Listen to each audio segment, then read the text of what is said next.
ñaanal ñi nga xamante ne ni moom la mbas mi yóbbu di Covid 19 bi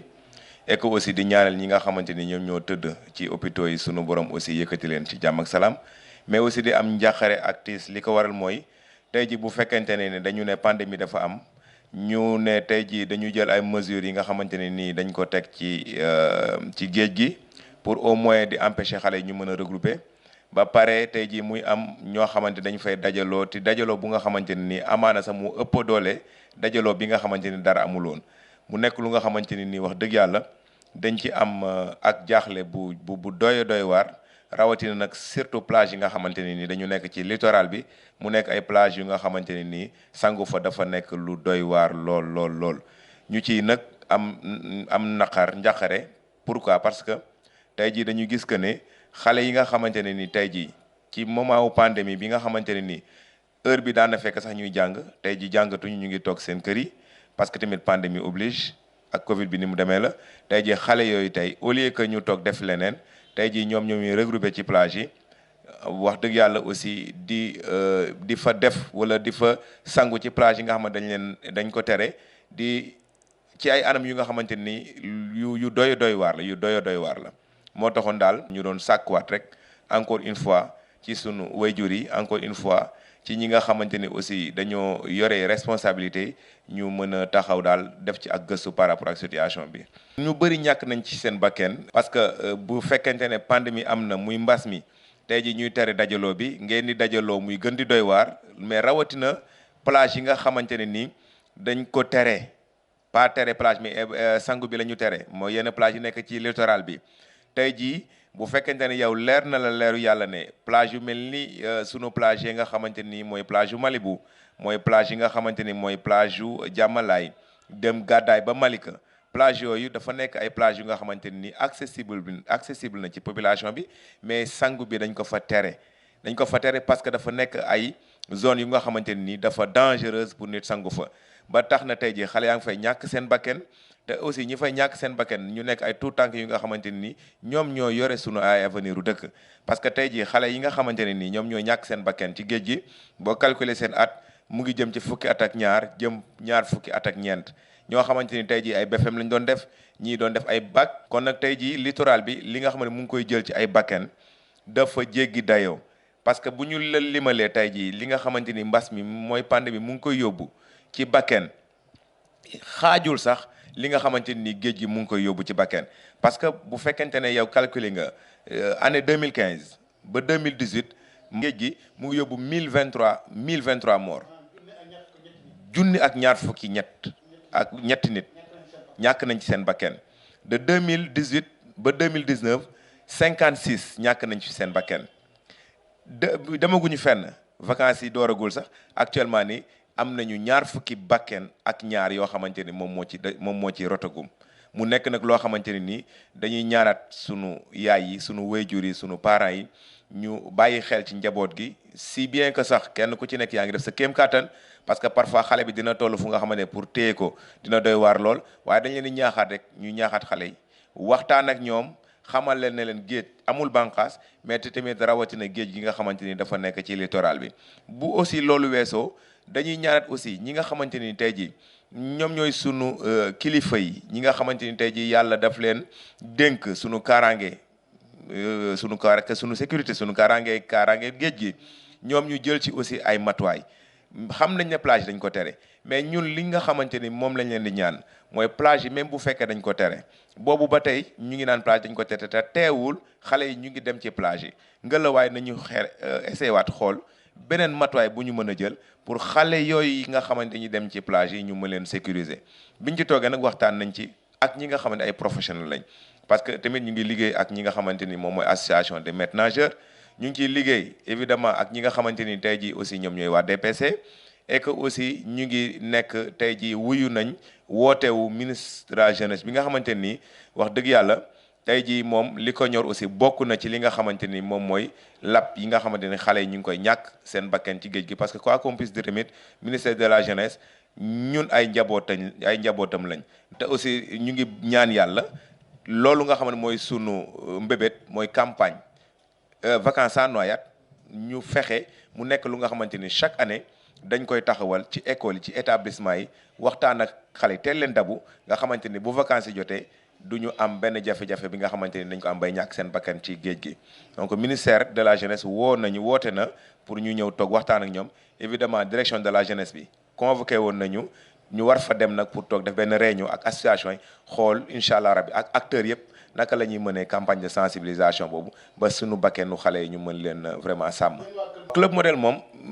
depuis 2013 ñu ngi ci plage yi dem nañ fi Saint-Louis dem nañ fi Mbour fi nga xamante ni daal xalaat nañ ne fii tey ji ay jafe-jafe ngi fa dem nañ fa pour yóbbu fa ay flyers. waxtaan aussi ak ñi nga xamante ni ñoom ñooy xale ñiy fekk ci ndox mi mais surtout aussi def ay conférence ci secteurs yi nga xamante ne nii dafa xaw a jege fi nga xamante ni moom mooy plage yi 2013 ba tey ñu ngi def campagne de sensibilisation bi donc liñ ci defagum moom yaakaar naa képp koo xamante ni yaa ngi dégg cas de noyade ki ngay njëkk xalaat mooy Club Modèle parce que tamit je pense que slogan wu kan ñun ñoo ko njëkk a génnee mooy campagne de sensibilisation contre les noyades donc ñu ngi ci bay suñu waar et que aussi di aussi ñaaxaat rek encore une fois ñeneen ñi nga xamante ne am nañ possibilité tey ji aussi ba dugal ci seen loxo pour li nga xamante ni moom mooy géej gi bakken yi muy faat ñu mën a fexe wax dëgg yàlla ba mu arrêté. matuwaay yi ñu soxla moom bokk na ci ñu sécuriser ñu plage yi d'abord ñu sécuriser ñu plage yi mooy plage yi nga xamante ne ni tey jii dafa accessible ci population bi te mu nekk ay plage yu nga xamante ne dañuy interdire ku fa sangu fu mel ni encore une fois Gadaye Malika ak fu mel ni aussi Malibu parce que ñun chaque jour dañ leen di wax ne bu ñu jëlee exemple ci plage bu mel ni BCEAO bokk na ci plage yi nga xamante ni dañ ko interdire BCEAO pourquoi parce que aussi plage boobu ci littoral bi la bokk mais tey jii bi ñu gisee que ne population bi aussi mënuñu dem fenn fudul plage bi BCEAO mais dañ ko sécuriser ut fa ay maîtres nageurs ak ay sauveteurs de baignade ñu baliser secteurs yi périmètres yi ñu fexe ba sécuriser ko ba benn xale du jéggi fi nga xamante ni foofu lay dem ba danger bi di ko fa fekk noonu nag ñu def BCEAO ñun tey ji expérimenté naan ci donc dañuy ñaaraat encore une fois rek ñu reclassifier waat li nga xam ne mooy plage yi nga xam ne dañ ko tere te mu accessible encore une fois ci population bi ñu fexe matuwaay yi ñu jël pour mën a baliser fi nga xamante ni moom mooy BCEAO ñu def ko Malibu. Ensuite maîtres nageurs yi nga xamante ni tey ji ñoom seen rôle aussi moom mooy sauver parce que ñoom wax dëgg yàlla gàcce ngalaama ñoom président Ibrahima Fall ñoom ñu ngi ci bay ci seen waar donc li ñuy soxla aussi mooy parfois da ngay gis même planche pour ñu am ko sax c'est tout à fait un problème des fois ay partenaires ñoom ñoo leen koy jox ñi nga xamante dañuy jóge ba bitim réew donc ñu ngi ñaanat encore une fois bu ñu mënee am ay gilet de sauvetage bu ñu mënee am ay planche même boîte yi nga xamante ni sax dafay def li nga xamante ni tey ji moom mooy premiers soins yi au moins ñoom ñu mën di ko am loolu aussi ce serait li nga xamante ni lu intéressant la pour ñoom donc matuwaay yooyu daal wax dëgg yàlla dinañ ko yittewoo lool mais surtout encore une fois ñi nga xamante ni ñoom ñooy autorité étatique yi ñi nga xam ne ñoom ñoo war a reclassifier plage yi ñu def ko parce que plage yi aussi biñ ko reclassifier d'après sunu ay information depuis 1960 et quelque la woon kon nag jot na tey ji plage yi nga xamante ne chaque jour da ngay dégg ñu ne dañ ko tere te n'empêche que lu ñu ko tere xale yaa ngi fay dem ba fay ñàkk seen bakkan te am na ay professionnels ak ay techniciens yoo xamante ni ñoom tey jii mën nañ ko sécuriser ngelawaay nañ ñu jox li nga xamante ni aussi moom mooy xalaat boobu ñu am au moins sax fii ak ñetti at ñu xool ba xam ndax loolu ñu bëgg dinañ ko mën a def wala déet. évidemment di ci aussi wax communes yi collectivités locales yëpp ñoom aussi ñu dugal ci seen loxo parce que tamit ñun li ñuy naqarul di ko ñaawlu mooy tey jii da ngay gis dañ leen di ñaan benn affaire pour ñu def ko mais xale bi saay bu ñàkkee bakkanam nga gis maire bi ànd ak waa bureau am wala ànd ak ñi nga xamante ni côté politique bi la dem jaale ji yóbbu fa benn 200000 benn 300000 loolu moo ëpp bakken bi nga xamante dafay rot rawatina nag xale yi nga xamante ni seen tranche d'âge wax dëgg yàlla 14 ans la jëm 24 ans. yi ñu posé en tout cas pour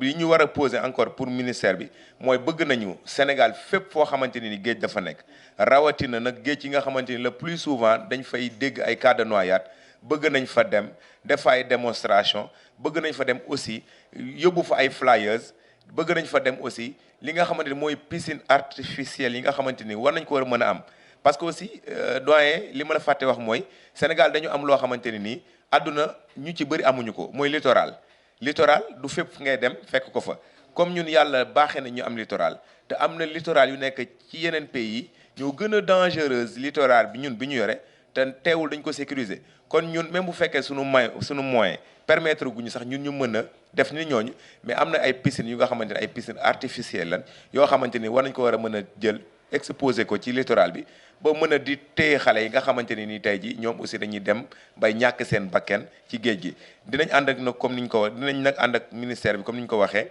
proposer leen à ce que tey jii liñ daan def ñu gën ko yokk mooy lan. Parce que daan nañ def ay tournois beach soccer mais ak pandémie bi duñ ko mën a def li ñu def mooy dinañ gën a yokk suñu loxo ci établissement yi def fa ay conférence dabu xale yi d'abord, mais aussi di ñaan ministre de l'éducation ut benn modèle bu nga xamante ni dañ koy dugal ci école yi pour aussi ñuy jàngal xale yi wala di leen xamal ne kat géej gi amul bànqaas te géej li fa nekk dafa doy waar. buñ ko teelee dabu ci xale yi je pense que vacances yi bu ñëwee même booy dem yow sax si géej di rëcc sa wéjur xëy na boo xësee ba ñëw ba ci géej bi sa xel bu dellusee ci li nga xam moom la doon wax peut-être di nga conscientiser waat tuuti sa bopp. kon nag li ñu waxaat encore une fois mooy bëgg nañ ci ànd ak ministère waa DPC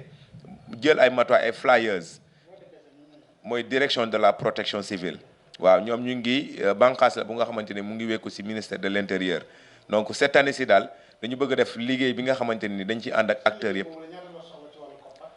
waaw budgétiser guñ ko nag waaye nag bu fekkente ne tey jii bëgg nañu daal def xayma xam naa ne moom incha allah daañu fi dellu siwaat ci kàttanu yàlla mën leen wax li nga xamante moom la ñu xayma ci xaalis bu ñu mën a permettre ñu mën a def liggéey bi nga xamante ni moom la ñu bëgg a def. di remercier wax dëgg yàlla Direct News bu baax a baax et que aussi di leen encourager di leen wax ne liggéey bi ngeen liggéey xarañ la te aussi wax dëgg yàlla am nañ ci contentement bu baax a baax. di nuyu aussi président Ibrahima Khalil di nuyu waa club modèle yëpp mais aussi ak association des maîtres nageurs.